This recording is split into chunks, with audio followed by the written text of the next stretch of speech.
ఆగరా, ఎక్కడికి వెళ్తున్నావు? టీవీ చూద్దామంటే కరెంట్ లేదు, పోనీలో ఫోన్ చూద్దామంటే ఛార్జింగ్ లేదు.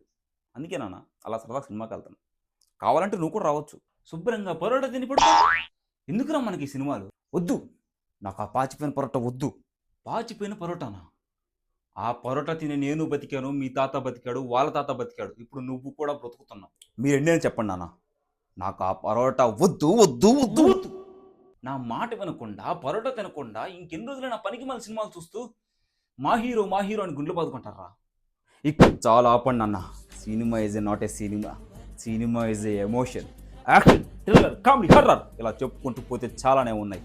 ఒక పేదవాడు బిల్గేట్స్ అవ్వాలంటే సినిమా, ఒక సూపర్ స్టార్ రజనీకాంత్ అవ్వాలంటే సినిమా, ఒక ప్రేమికుడు ప్రేమించాలంటే సినిమా, ప్రతి ఎమోషన్లోని సినిమా. సండే వస్తే సినిమా, పండగ వస్తే సినిమా, ఏడిస్తే సినిమా, హ్యాపీగా ఉంటే సినిమా. అంతెందుకు మనం ఇప్పుడు మాట్లాడుతుంది కూడా సినిమా. ఒక కసాయి తండ్రి తన కొడుకు ఫ్యాషన్ అర్థం చేసుకుంటే ఎమోషన్ నాన్న సినిమా. సినిమా అంటే పిచ్చి కాదు నాన్న, సినిమా అంటే ఫ్యాషన్. నాలాంటి టీఎఫ్ఐ బానిసలు ఉన్నంతకాలం తెలుగు సినిమా చరిత్రలో నిలిచిపోతున్నా, నిలిచిపోతున్నా. నన్ను క్షమించరా? వద్దు, క్షమాపణతో నన్ను పెద్దవాన్ని చేయకు. ఒక వందేవు సినిమాకి వెళ్ళొస్తా. కొత్త మూసుకొని లోపల పో. క్లైమాక్స్లో ఎమోషన్ సీన్లో అంత డైలాగ్ చెప్తే నువ్వు కొంచెం కూడా ఫీల్ అవ్వలేదా నాన్న?